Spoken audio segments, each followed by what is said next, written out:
Very good evening everyone, this is Seema, ये polity educator. तो आज हम चैप्टर 2 क्लास 12 का चैप्टर 2 का लास्ट पार्ट पढ़ने वाले हैं, जो कि इसके पहले हम 2 पार्ट पढ़ चुके हैं, जिसमें हम लोगों ने इंट्रोडक्शन, साम्यवादी प्रणाली क्या है, विघटन के कारण क्या है, व विघटन की परिणतियाँ क्या रहीं, इन सब चीज़ों के बारे में पढ़ चुके हैं। अगर आपने वो वीडियोस नहीं देखी हैं तो पहले आप उन वीडियोस को देख लीजिए, देन उसके बाद में ये वीडियोस को देखिए, जिससे आपको अच्छे से समझ में आए। तो स्टार्ट करते हैं। Shock therapy. साम्यवाद के पतन के बाद पूर्व सोवियत संघ के गणराज्य एक सत्तावादी समाजवादी व्यवस्था से लोकतांत्रिक पूंजीवादी व्यवस्था तक के कष्टप्रद संक्रमण से होकर गुजरे। अब देखिए, जो साम्यवाद था, साम्यवाद तो एक आइडियोलॉजी है जो कि यूएसएसआर ने जिसको फॉलो किया था।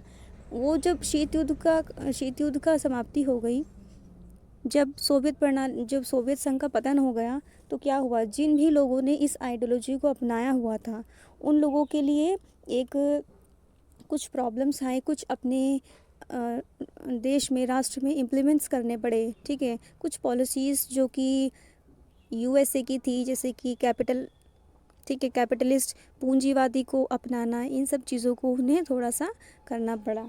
अब देखिए, इसके बाद बढ़ते हैं विश्व बैंक और अंतर्राष्ट्रीय मुद्रा कोष। विश्व बैंक और अंतर्राष्ट्रीय मुद्रा कोष, विश्व बैंक वर्ल्ड बैंक, ठीक है, और अंतर्राष्ट्रीय मुद्रा कोष इंटरनेशनल मॉनेटरी फंड।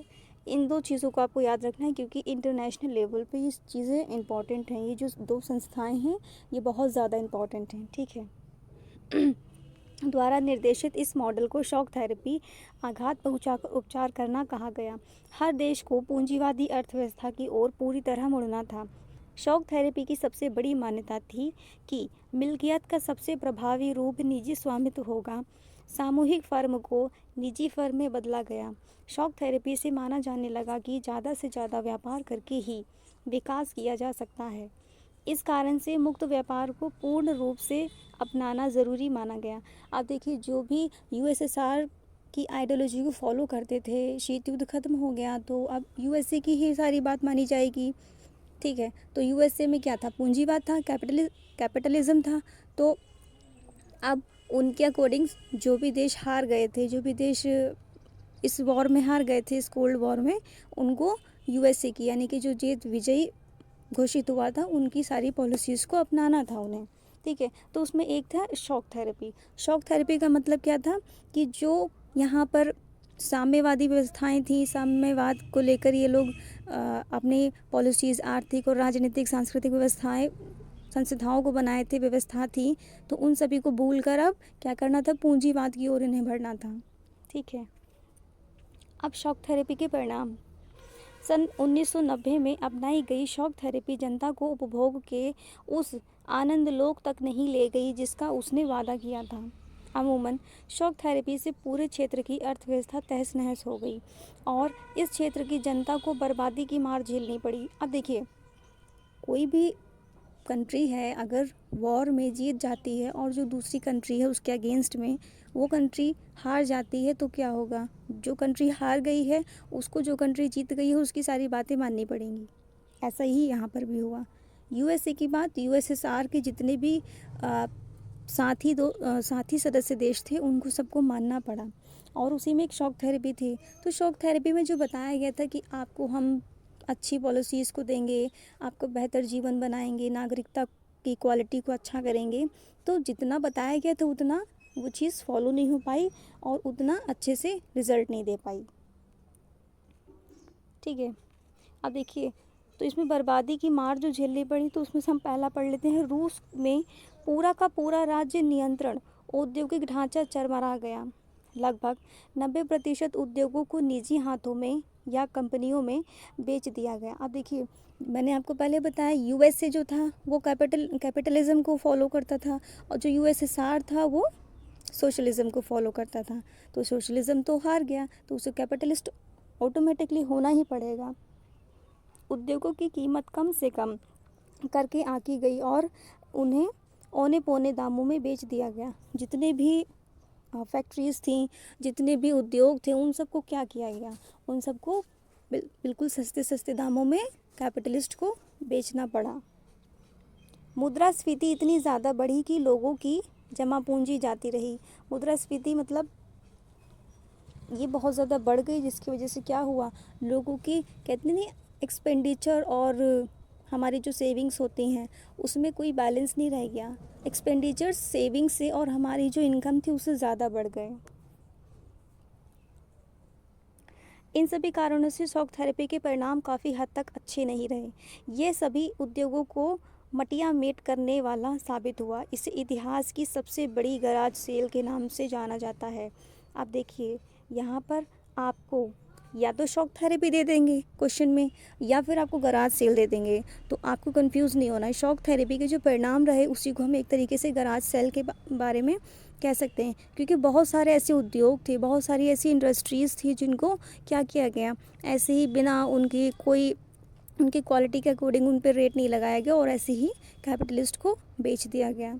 काफ़ी सारे इम्प्लीमेंट्स किए गए, हालांकि वो सारे इम्प्लीमेंट सही नहीं थे बट फिर भी किए गए। ठीक है। समाज कल्याण की पुरानी व्यवस्था को क्रम से नष्ट किया गया। रूस सहित अधिकांश देशों में राष्ट्रपति को कार्यपालिका प्रमुख बनाया गया और उसके हाथ में हर संभव शक्ति थमा दी गई। मध्य एशिया के देशों में राष्ट्रपति को बहुत अधिक शक्तियां प्राप्त थीं और इसमें से कुछ सत्तावादी हो गए।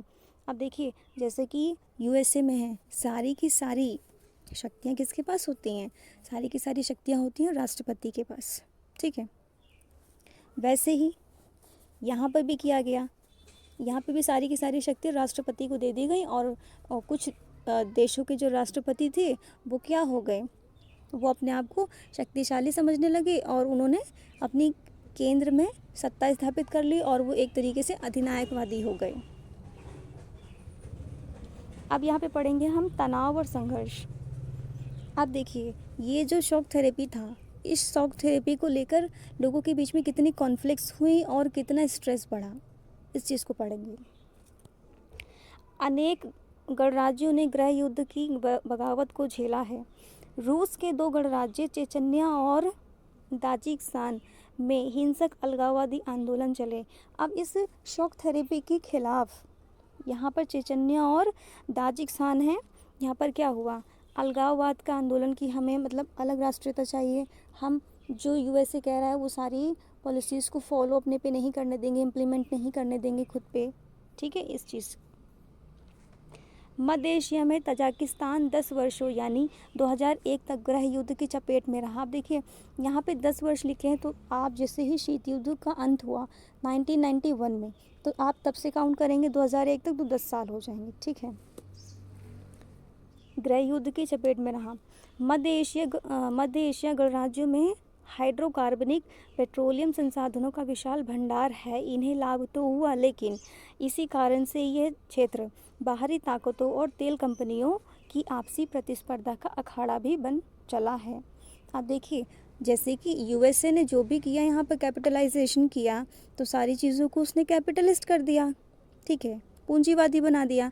लेकिन जैसे पूंजीवादी बनाया, लेकिन यहाँ के जो यूएसएसआर के जितना भी एरिया था उसको कैपिटलिस्ट किया, उसको पूंजीवादी बनाया, लेकिन वहाँ पर इस तरीके की खुली बाजार अर्थव्यवस्था को उसने अपना दिया, जिसके थ्रू क्या हुआ, अगर इस देश के कुछ ऐसे देश थे जैसे कि तजाकिस्तान था, और तो यहाँ पे मध्य एशिया था, मध्य एशिया के जितने भी राष्ट्र थे वहाँ पे हाइड्रोकार्बनिक पेट्रोलियम जो संसाधन थे वहाँ पे ज़्यादा थे, तो उन संसाधनों का अंधाधुंध उपयोग होने लगा।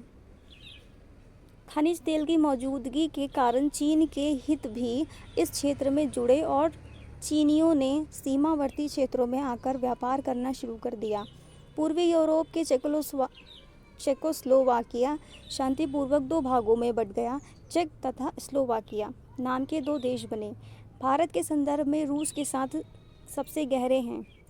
भारत रूस संबंधों का इतिहास आपसी विश्वास और साझे हितों का इतिहास है। आप देखिए यहाँ पर जो पूर्वी यूरोप के चेकोस्लोवाकिया देश था, उसने क्या किया, अपने आप को दो भागों में बांट दिया। ठीक है, चेक और स्लोवाकिया दो भागों में बंट गया। और भारत के साथ अगर हम रूस की बात करें, उसके संबंध कैसे हैं, तो उसके संबंध कोल्ड वॉर से ही अच्छे चल रहे हैं और काफ़ी सारे प्रॉब्लम्स में, काफ़ी सारी समस्याओं में, परेशानियों में भारत का साथ भी रूस ने दिया है।